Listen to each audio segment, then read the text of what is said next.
YCP కార్యకర్తలు రావచ్చు అన్న సమాచారంతో భారీ భద్రతను ఏర్పాటు చేసినట్లు తెలుస్తోంది. ప్రస్తుతం సూర్యాపేటలో బ్రేక్ఫాస్ట్ కోసం పోలీసులు వెహికల్స్ ఆపారు. ఏపీ తెలంగాణ సరిహద్దు దగ్గర భారీ బందోబస్తును ఏర్పాటు చేశారు. సో వైసీపీ కార్యకర్తలు వస్తారన్న సమాచారంతో భారీ బందోబస్తును ఏర్పాటు చేశారు. కొద్దిసేపటి క్రితమే పంతంగి టోల్ ప్లాజాను దాటిన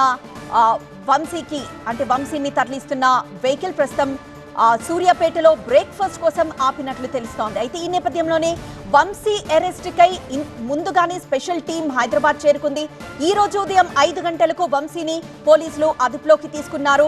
ప్రస్తుతం విజయవాడకి తరలిస్తున్నారు. మధ్యలో బ్రేక్ఫాస్ట్ కోసం ఆపినట్లు తెలుస్తోంది. అయితే ఏపీ తెలంగాణ సరిహద్దు దగ్గర మాత్రం భారీ బందోబస్తు ఏర్పాటు చేశారు. మా అసోసియేట్ ఎడిటర్ హసీనా మరింత సమాచారం అందిస్తారు. హసీనా, ఇటు వైసీపీ కార్యకర్తలు భారీగా అక్కడికి చేరుకోవచ్చు, ఏమైనా గొడవలు జరిగే ఛాన్సెస్ ఉన్నట్లు తెలుస్తోంది. సో ఈ ఏపీ తెలంగాణ సరిహద్దు దగ్గర ఎలాంటి భద్రతను కట్టుదిట్టం చేశారు?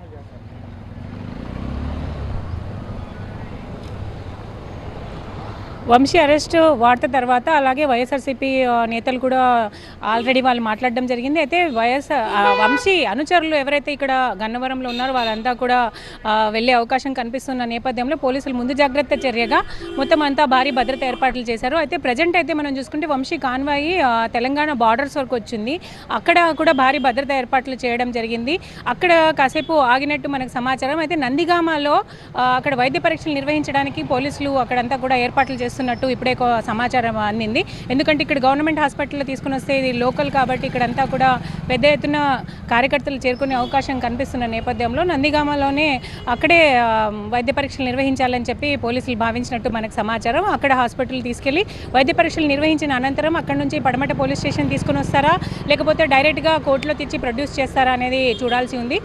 ప్రజెంట్ అయితే ఉన్న నార్మల్గా ప్రొసీజర్ ప్రకారం మనం చూసుకుంటే పడమట పోలీస్ స్టేషన్ తీసుకురావాలి, తీసుకుని వచ్చిన తర్వాతనే మళ్ళీ హాస్పిటల్ తీసుకెళ్ళాలి, హాస్పిటల్ తీసుకెళ్ళిన తర్వాత కోర్టులో సబ్మిట్ చేయాల్సి ఉంటుంది. అయితే ఈరోజు ఇంకా అంటే అరెస్ట్ చేసిన 24 అవర్స్ తర్వాత 24 అవర్స్ వరకు ప్రొడ్యూస్ చేయాల్సింది ఉంది కాబట్టి రూల్స్ ప్రకారం. సో ఈ నేపథ్యంలో ఈరోజు రాత్రి వరకు కూడా టైం ఉంది కాబట్టి అర్ధరాత్రి వరకు ఏ టైంలో అయినా పోలీసులు ప్రొడ్యూస్ చేయొచ్చు.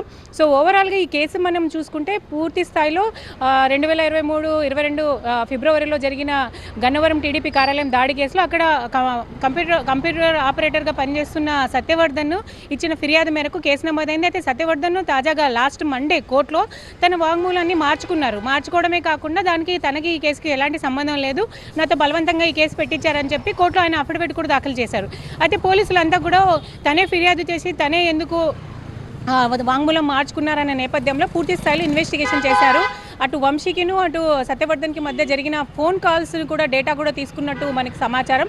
సో ఇవన్నీ కూడా అంటే ఎవిడెన్స్ ఖచ్చితంగా ఉంది అని చెప్పి కూడా పోలీసులు అంటున్నారు. అయితే వంశీనే ఆయన మీద పూర్తి స్థాయిలో ఒత్తిడి తీసుకుని వచ్చి ఆయనను కిడ్నాప్ చేసి ఆ తర్వాత కోర్టులో ఈ విధంగా అఫిడవిట్ వేయించారు అని చెప్పి పూర్తి స్థాయిలో అలాగే వాళ్ళ సత్యవర్ధన్ మదర్ కూడా కంప్లైంట్ చేశారు. కాబట్టి ఈ నేపథ్యంలో అన్ని సాక్ష్యాధారాలు సేకరించిన తర్వాతే ఈరోజు అరెస్ట్ చేయడం జరిగింది. సో ఇప్పుడు ప్రజెంట్ అయితే ఆయనకు వైద్య పరీక్షలు నిర్వహించిన తర్వాత ఇక్కడ తీసుకుని వచ్చి కోర్టులో ప్రొడ్యూస్ చేసే అవకాశం ఉంది. అయితే ఎంతసేపట్లో వస్తారనేది చూడాల్సింది. తాజాగా మనం మామూలుగా చూసుకుంటే ఇప్పటికైతే సూర్యాపేట వరకు వచ్చింది కాన్వే. సూర్యాపేట తర్వాత నందిగాంలో కాసేపు ఆగి అక్కడ వైద్య పరీక్షలు నిర్వహించిన తర్వాత తీసుకుని వస్తారు. సో ఎక్కడికక్కడ పోలీసులు అయితే భద్రతా ఏర్పాట్లు అయితే చేస్తున్నారు. కాసేపటి కోర్టుకు తెచ్చినప్పుడు కోర్టు దగ్గర కూడా భద్రతా ఏర్పాట్లు చేసే అవకాశం కనిపిస్తుంది. ఎస్ హసీనా, సో వైసీపీ కార్యకర్తలు ఏమన్నా గొడవలు జరిపే అవకాశం ఉంది కాబట్టి ముందుగానే నందిగామలోనే వంశీకి వైద్య పరీక్షలు చేసి అనంతరం కోర్టులో హాజరుపరిచే ఛాన్స్ కనిపిస్తోంది. సో 2023 ఫిబ్రవరి 20న గన్నవరం టీడీపీ ఆఫీస్ పై మూకదాడి జరిగింది. ఈ కేసులో A71 గా ఉన్నారు వల్లభనేని వంశీ. నాటి దాడి ఘటనపై పోలీసులకు ఫిర్యాదు చేశారు సత్యవర్ధన్. కేసు విత్డ్రా చేసుకునేలా సత్యవర్ధన్ ను వంశీ బెదిరించారు అంటూ ఆరోపణలు వచ్చాయి. సో గచ్చిబౌలిలోని వంశీని అరెస్ట్ చేసి తీసుకువెళ్లారు పట్టమట పోలీసులు. ఇవాళ SC/ST ప్రత్యేక కోర్టులో వంశీని హాజరుపరచడం ఒక పాటైతే గన్నవరం టీడీపీ ఆఫీస్ పై దాడి కేసులో పలువురి బెయిల్ పిటిషన్లపైన కోర్టులో విచారణ జరగబోతోంది. సో 35 మంది ముందస్తు బెయిల్ కోసం 10 మంది రెగ్యులర్ బెయిల్ పిటిషన్లు దాఖలు చేశారు. ఈ బెయిల్ వ్యవహారాలు స్థానిక కోర్టులోనే తేల్చుకోవాలని సుప్రీం చెప్పడంతో అంతా కింది కోర్టును ఆశ్రయించారు. మరి కాసేపట్లోనే కోర్టులో ప్రొసీడింగ్స్ మొదలుగానున్నాయి. వల్లభనేని వంశీ అరెస్ట్ అయింది కిడ్నాప్ కేసులో. సత్యవర్ధన్ అనే వ్యక్తిని బెదిరించారనేది ఆయనపై ఉన్న ఆరోపణ. అసలు ఎవరి సత్యవర్ధన్, ఆయనకి వంశీకి లింక్ ఏంటి అనేది ఇప్పుడు కీలకంగా మారింది. సత్యవర్ధన్ గన్నవరం టీడీపీ ఆఫీస్లో కంప్యూటర్ ఆపరేటర్గా పనిచేస్తున్నారు. నాటి దాడి ఘటనపై ఫిర్యాదు చేసింది ఈ సత్యవర్ధనే. విచారణ కీలక దశకు చేరిన టైంలో 2 రోజుల కిందట సత్యవర్ధన్ ఓ ట్విస్ట్ ఇచ్చారు. తన ఫిర్యాదును ఆయన వెనక్కి తీసుకున్నారు. తనను ఎవ్వరూ దూషించలేదని, సాక్షిగా పిలిచే నాడు పోలీసులు తన సంతకం తీసుకున్నారంటూ చెప్పుకొచ్చారు.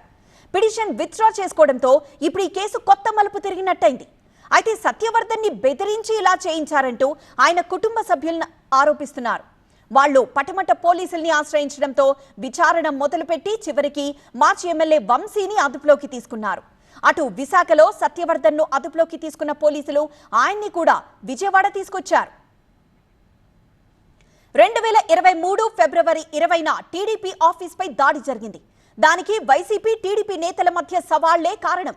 దమ్ముంటే గన్నవరంలో చంద్రబాబు, లోకేష్ పోటీ చేయాలని నాడు వంశీ సవాల్ చేశారు. వంశీకి స్థానిక టీడీపీ నేత దొంతు చిన్న కౌంటర్ ఇచ్చారు. దీంతో హై టెన్షన్ మొదలైంది.